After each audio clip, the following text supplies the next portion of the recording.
Hello students, हर साल की तरह इस साल भी आप लोगों को वार्षिक पेपर के लिए प्रश्न बताया जा रहा है। आप लोगों को थोड़ा सा शंका होगा कि ये प्रश्न आएगा कि नहीं आएगा। मैं आपको पहले ही बता देता हूँ, आप बेझिझक इन सारे प्रश्नों को अच्छे से तैयार कर लेना। ये प्रश्न बहुत ही महत्वपूर्ण है। जो मैं आपको बता रहा हूँ ना, इन प्रश्नों को आपको पढ़ के जाना ही जाना है। आप कुछ भी करो, आपको रटना तो पड़ेगा इसको, क्योंकि ये प्रश्न आपको वार्षिक पेपर में देखने को मिलेगा ही मिलेगा। इसलिए आप लोग एकदम बेझिझक हो जाओ, प्रश्न आएगा ही आएगा। तो अभी मैं आपको इस वीडियो में 4 नंबर वाले बताऊंगा। 5 नंबर और 6 नंबर के प्रश्न मैंने पहले ही बता दिया है। अब चर्चा नंबर के प्रश्न के लिए कौन कौन से प्रश्न पढ़ना है वो मैं बता देता हूँ। तो ये एक अध्याय है संसाधन और विकास, है ना। संसाधन और विकास वाले अध्याय में आपको जो प्रश्न बता रहा हूँ उनको आपको ढूंढना है। तो ये जो है परीक्षा बोध और परीक्षा सार में आसानी से ये प्रश्न मिल जाएंगे। गाइड में भी हो सकता है, संभावना संभावना ये आपको मिल जाए, है ना। जिनके पास अजय अनुशीलन है, विजय अनुशीलन है, उसमें भी मिल जाएगा। लेकिन ज्यादातर जब भी आप किसी क्लास के जैसे मतलब बोर्ड का एग्जाम दिलाते हो ना, तो आप लोग अजय और विजय अनुशीलन कभी मत लेना। सिर्फ आप लोग परीक्षा बोध, परीक्षा सार ऐसे गाइडों का उपयोग करना, क्योंकि ज्यादातर प्रश्न जो है ना वो उनसे नहीं आता है, आता है परीक्षा बोध परीक्षा सार से रहते हैं। सभी प्रश्न परीक्षा बोध परीक्षा सार से रहते हैं, इसलिए इनको ज्यादातर खरीदा करो। चलो मैं आपको बताता हूँ, एक प्रश्न आपको ये पढ़ना है, देख लो। पिछले 10,000 वर्षों में मानव समाज का प्राकृतिक संसाधन के साथ रिश्ता कैसे बदला है। ठीक है, ये प्रश्न है। 10वां है, नवीनीकरण संसाधन और अनवीनीकरण संसाधन में क्या अंतर है। ये प्रश्न आपको देखना है, 4 नंबर का प्रश्न है। प्रतिदिन के कचरे का दोबारा उपयोग किस प्रकार कर सकते हैं। ये प्रश्न आपको 4 नंबर में देखने को मिल सकता है। इसके अलावा यहाँ पे देखो ये वाला प्रश्न, आप इनमें से किसे प्राकृतिक संसाधन मानोगे। कारण सही चर्चा करें। नदी का पानी, बोतल में बंद मिनरल वाटर, डीजल सिलेंडर में भरा ऑक्सीजन, खनिज तेल, संगमरमर, मुर्गा और गन्ना दिया हुआ है। ठीक है, तो इन सब के बारे में आपको बताना है। अगला प्रश्न है, जल संसाधन का सबसे महत्वपूर्ण क्यों माना गया जल संसाधन को, है ना। ये प्रश्न इसी तरीके से एक प्रश्न ये है, देखो, संसाधन प्रबंधन के प्रमुख उपायों की चर्चा कीजिए। अगला प्रश्न है, भू जल नवीनीकरण के क्या उपाय क्या है, भूजल नवीनीकरण के लिए क्या उपाय करना होगा। ये प्रश्न है। और एक प्रश्न और है, इसमें ज्यादा पढ़ना नहीं है, आपको 5-6 प्रश्न ही पढ़ना है। मिट्टी के नवीनीकरण के लिए क्या क्या उपाय किए जा सकते हैं। ये प्रश्न है। इसके बाद अगला जो मैं आपको अध्याय बता रहा हूँ, उस अध्याय का नाम है भूमि संसाधन। ठीक है, भूमि संसाधन वाले अध्याय से भी 4 अंक के प्रश्न आएंगे। तो कौन कौन से प्रश्न पढ़ना है वो मैं आपको बता देता हूँ। 4 नंबर के प्रश्न में आपको ये प्रश्न पढ़ना है, देखो। निम्नांकित वृत्त चार्ट में भारत एवं छत्तीसगढ़ के भूमि उपयोग 2011 प्रदर्शित किया गया है। इस चार्ट का अध्ययन करें और संलग्न प्रश्नों के उत्तर दें। ये है। अगला प्रश्न है ये, उपवन भूमि कृषि भूमि से भिन्न है, अपने विचार लिखिए, कह रहा है। ठीक है, ये प्रश्न। भूमि के निम्नीकरण के क्या मानवीय कारक है। ये प्रश्न आपको देखना है 4 नंबर में। भूमि प्रबंधक क्यों आवश्यक है, इसके कौन कौन से तरीके हैं, इस प्रश्न को आपको देखना है। नेक्स्ट प्रश्न, देखो, परती और बंजर भूमि में क्या अंतर है और विकास योजना बनाने में इसका क्या महत्व है। ठीक है, ये सारे प्रश्न जो मैं अभी आपको बता रहा हूँ बहुत आसानी से परीक्षा बोर्ड परीक्षा साल में मिल जाएगा।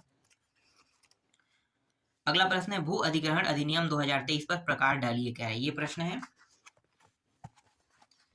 मृदा परिच्छेद या मृदा की परतों का वर्णन कीजिए। ठीक है, ये मृदा परिच्छेद या मृदा परतों की वर्णन कीजिए। इसके बाद अगला अध्याय मैं बता देता हूं। अगला जो अध्याय है वो ये अध्याय है, देखो, खनिज संसाधन और औद्योगिकरण। खनिज संसाधन और औद्योगिकरण वाले अध्याय में आपको कौन कौन से प्रश्न पढ़ना है मैं आपको बता देता हूं। इस अध्याय में एक प्रश्न तो ये पढ़ना है आपको, 1 मिनट में इसे थोड़ा सा आगे ले जाता हूँ। देखो, उत्खनन से किस प्रकार के पर्यावरणीय दुष्प्रभाव हो सकते हैं, उनका क्या निदान है। इस प्रश्न को आपको देखना है।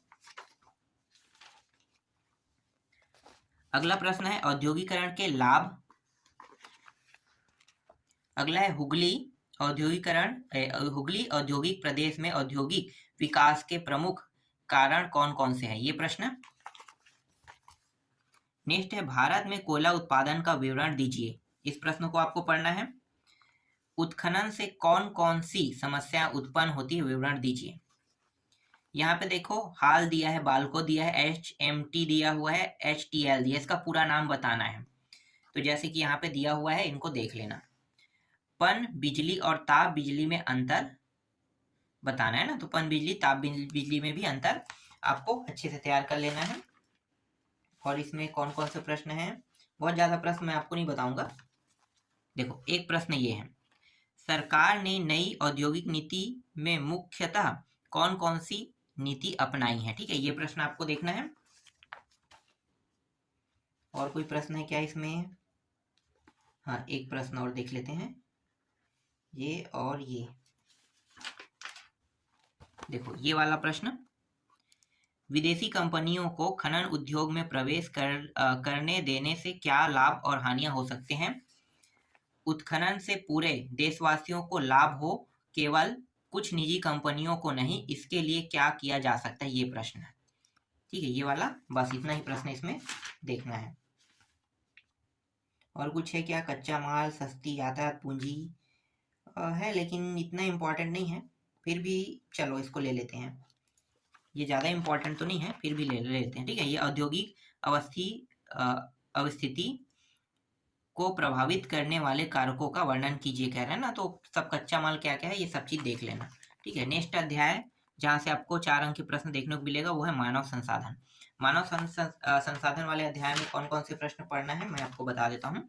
देखो, एक तो ये प्रश्न पढ़ना है, जनगणना के आंकड़े हमारे लिए कैसे उपयोगी है, ये पहला प्रश्न हो गया। ठीक है, बढ़ती हुई जनसंख्या ही पूरे विश्व के विकास में बाधक है, क्या आप इस कथन से सहमत है, ये प्रश्न आपको देखना है।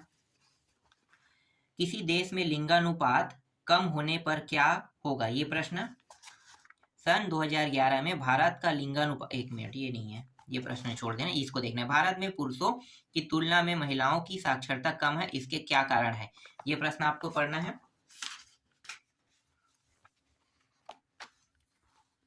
किसी देश की जनसंख्या में युवा वर्ग के लोग ज्यादा है तो उस देश की आर्थिक व्यवस्था कैसी होगी, ये प्रश्न। जनसंख्या विस्फोट समाज के लिए घातक है, कैसे, समझाइए, ये प्रश्न आपको देखना है। जनसंख्या में कौन कौन से आंकड़े प्राप्त होते हैं, ठीक है, ये प्रश्न आपको देखना है। लिंगानुपात के आरेख को देखकर नीचे दिए गए प्रश्नों के उत्तर दीजिए। तो ये लिंगानुपात के ये जो दिया है ना चार्ट, इसको देख के आपको उत्तर देना है। अगला प्रश्न है, भारत एक समृद्धशाली देश है जिसके निवासी निर्धन, विस्तार से वर्णन कीजिए, ये प्रश्न भी आपको पढ़ना है। भारत में जनसंख्या के घनत्व में इतनी अधिक विविधता क्यों पाई जाती है। नेक्स्ट प्रश्न, ग्रामीण और नगरीय जनसंख्या में अंतर बताइए।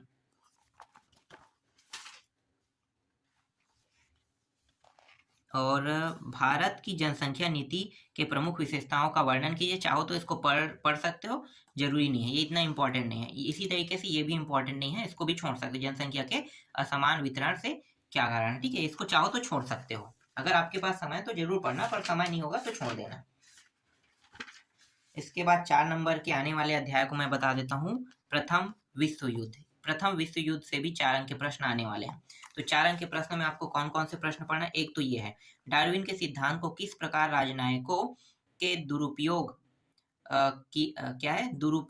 किया, क्या दूसरे देशों पर आधिपत्य करने वाले देश ही उन्नति कर सकते हैं, ठीक है, ये प्रश्न है। ये जो वर्साई की संधि जर्मनी पर क्या प्रभाव पड़ा, इस प्रश्न को आपको देखना है।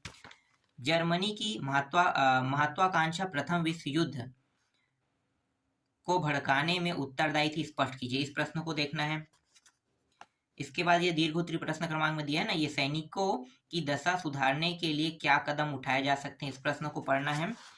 जर्मनी के साथ कैसा व्यवहार हो, इस पर रूस, अमेरिका, फ्रांस और इंग्लैंड के विचारों में क्या फर्क थे, ठीक है, ये प्रश्न आपको पढ़ने हैं। प्रथम विश्व युद्ध में जर्मनी की पराजय के क्या कारण थे, इस प्रश्न को आपको पढ़ना है। औद्योगिकरण और विश्व युद्ध में क्या क्या संबंध आप देखते हैं, विस्तार से चर्चा करें। ठीक है, इस प्रश्न को आपको पढ़ना है। रूसी शांति घोषणा और विल्सन के 14 सिद्धांतों के बीच समानताएं व असमानताएं क्या थे। ठीक है, इस प्रश्न को प्रथम विश्व युद्ध के 5 कारण बताइए, इस प्रश्न को आपको पढ़ना है। प्रथम विश्व युद्ध के 5 परिणाम, देखो कारण और परिणाम दोनों अलग अलग होते हैं ना, तो यहाँ पे परिणाम बोला गया है। ठीक है, इस प्रश्न को देखना है। और वर्साय की संधि किन किन राज्यों के मध्य हुई इस संधि की प्रमुख शर्तें कौन कौन सी थी। ठीक है, इस प्रश्न को आपको पढ़ना है। इसके अलावा यहाँ पे देखो ये वाला, इसमें थोड़ा सा ज्यादा प्रश्न है क्योंकि ये अकेला अध्याय है और अकेले अध्याय से ना बहुत सारे प्रश्न, मतलब एक अध्याय से बस 4 अंक के प्रश्न आने वाले हैं, इसलिए थोड़ा सा ज्यादा ही है। ठीक है, 1914 में हुई प्रारंभ क्या है, एक मिनट, 1914 ईस्वी में प्रारंभ हुई युद्ध को विश्व युद्ध क्यों कहा जाता है। ठीक है, ये प्रश्न। प्रथम विश्व युद्ध के जन सामान्य पर क्या प्रभाव पड़ा। वर्साय की संधि जर्मनी की हानि, ठीक है, हानि से संबंधित बताना है। ये जो प्रश्न है इसको 2 अलग अलग नामों से जाना जाता है। ठीक है, देख सकते हो। ये प्रथम विश्व युद्ध में कौन सी तकनीकों का प्रयोग किया गया, ये प्रश्न। और अंतिम प्रश्न आपका ये, प्रथम विश्व युद्ध के लिए उत्तरदायी कौन था, ये प्रश्न। इसके बाद 4 नंबर में और कौन सा पढ़ना है, 4 नंबर में आपको ये, ठीक है, देखो, 2 विश्व युद्धों के बीच जर्मनी व नाजी और दूसरा विश्व युद्ध। ठीक है, इस अध्याय से भी 4 अंक के प्रश्न आने वाले हैं, तो कौन कौन सा आपको पढ़ना है मैं बता देता हूँ। एक तो प्रश्न ये है, देख सकते हो, इटली में मुसोलिनी के उत्कर्ष के 4 कारण लिखे। ठीक है, ये प्रश्न आपको पढ़ना है। दूसरा आपको ये पढ़ना है, हिटलर और मुसोलिनी में क्या क्या समानताएं थी, ये प्रश्न हो गया। हिटलर जर्मन राज्य का विस्तार क्यों चाहता था, दूसरे नाम से, इस नाम से भी जाना जाता है इस प्रश्न को। अगला प्रश्न है ये देखो, द्वितीय विश्व युद्ध के महत्वपूर्ण परिणामों का वर्णन कीजिए। ये हिटलर की विदेश नीति द्वितीय विश्व युद्ध का कारण था, स्पष्ट कीजिए, ये प्रश्न आपको पढ़ना है। ये जो फांसीवाद से संबंधित है, देखो फांसीवाद लोकतंत्र उत्तरदायी वाला है ना, अंतर बताना है। ठीक है, तो इसको देख लेना। और लक्षण भी कह रहा है, तो एक ही मतलब है, अंतर या लक्षण। ठीक है, फांसीवाद बस के बारे में लिखना है, लक्षण कहेगा तो लोकतंत्र उत्तरवाद के लक्षण कहेगा, तो जो अंतर है उसी से आपको निकाल के लिखना है। अगला जो प्रश्न आपको पढ़ना है वो है, राष्ट्रवाद और अति राष्ट्रवाद में क्या अंतर आपको दिखता है। ठीक है, ये प्रश्न है। और ये संयुक्त राष्ट्र संघ सुरक्षा परिषद में किसे विशेष अधिकार दिए और क्यों, और ये द्वितीय विश्व युद्ध के कारणों का वर्णन करे, कह रहे हैं। इसके बाद आपको नेक्स्ट अध्याय पढ़ना है, जहां से 4 नंबर के प्रश्न आएगा, उसको मैं आपको बता देता हूँ। ये भी नहीं है, ये भी नहीं है, हाँ ये अध्याय है। देखो छोटे छोटे नहीं, ये जो छोटे छोटे प्रश्न हैं, बड़े प्रश्न कौन, हाँ ये है, देखो ये है, भारतीय राजनीति में 1967 के बाद की 3 प्रमुख घटनाओं को लिखिए। पंजाब आंदोलन और असम आंदोलन में क्या समानताएं और असमानताएं आपको दिखी। अगला है, आपातकाल क्या है, 1975-77 के बीच आपातकाल में शासन ने क्या क्या अलोकतांत्रिक कार्य किए। अगर ये कानून जो हिंदू कोड बिल है ना पारित नहीं होते तो भारत में महिलाओं की स्थिति पर क्या प्रभाव पड़ता। जातिवाद को तोड़ने में अंतर जाति विवाहों की क्या भूमिका हो सकती है, क्या इस कानून से जाति व्यवस्था पर कोई प्रभाव पड़ा। नेक्स्ट प्रश्न है, कल्पना कीजिए अगर भाषाई राज्य नहीं बनाए गए होते तो भारत का राजनीतिक मानचित्र कैसा होता। सन 1950 के बाद भारत में सत्ता का केंद्रीकरण क्यों हुआ। पहले आम चुनाव की 3 खास बातें लिखिए।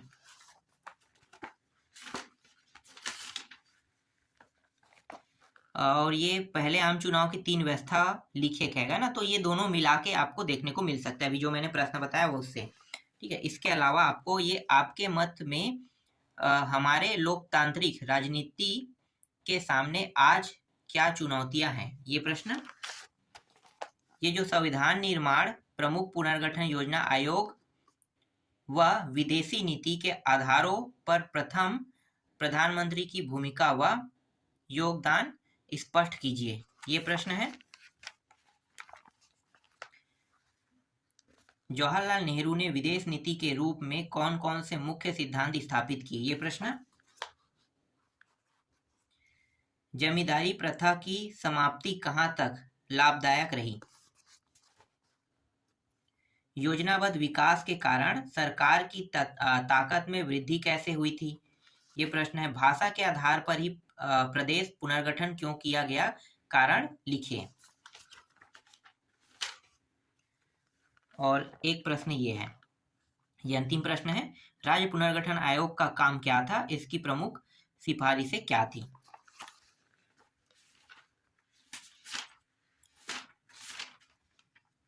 इसके बाद जो अगला अध्याय मैं बता रहा हूं, अगला अध्याय है विकास की समझ। विकास की समझ से भी 4 अंक के प्रश्न आने वाले हैं। तो विकास की समझ में आपको कौन कौन से प्रश्न पढ़ना है?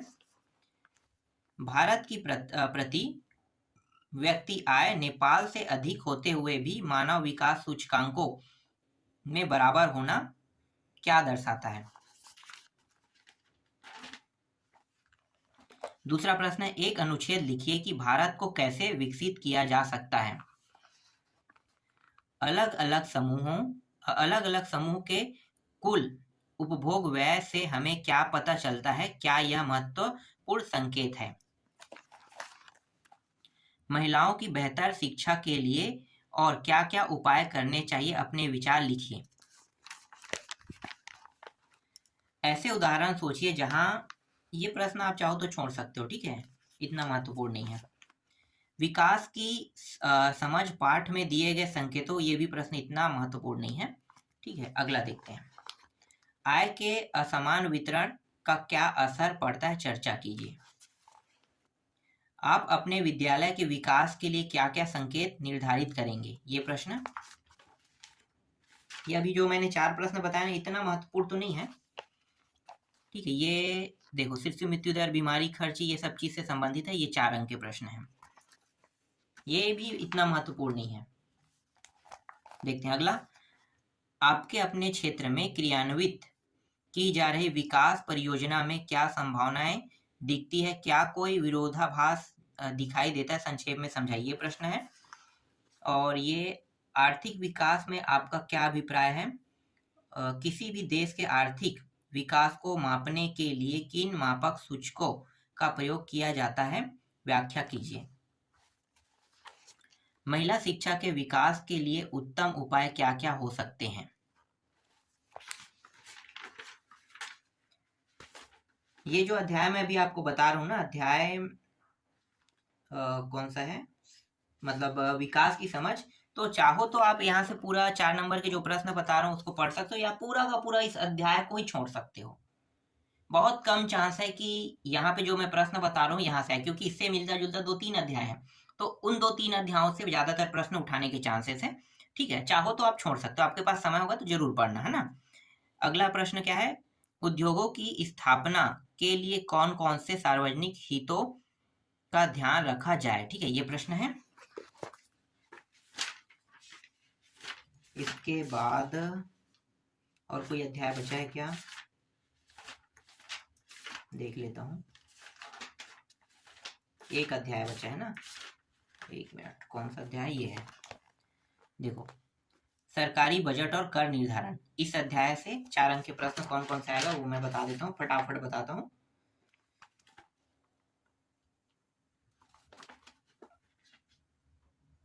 यहाँ पे है, ये है एक प्रश्न, देखो, ये है, सरकार के लिए बजट क्यों जरूरी है? बजट में करों की चर्चा क्यों की जाती है ना, और ये दूसरे नाम से इस प्रकार से देखने को मिल सकता है, ठीक है। अगला प्रश्न जो है ये है, आयात कर और निर्यात कर में अंतर लिखिए। ये प्रश्न है।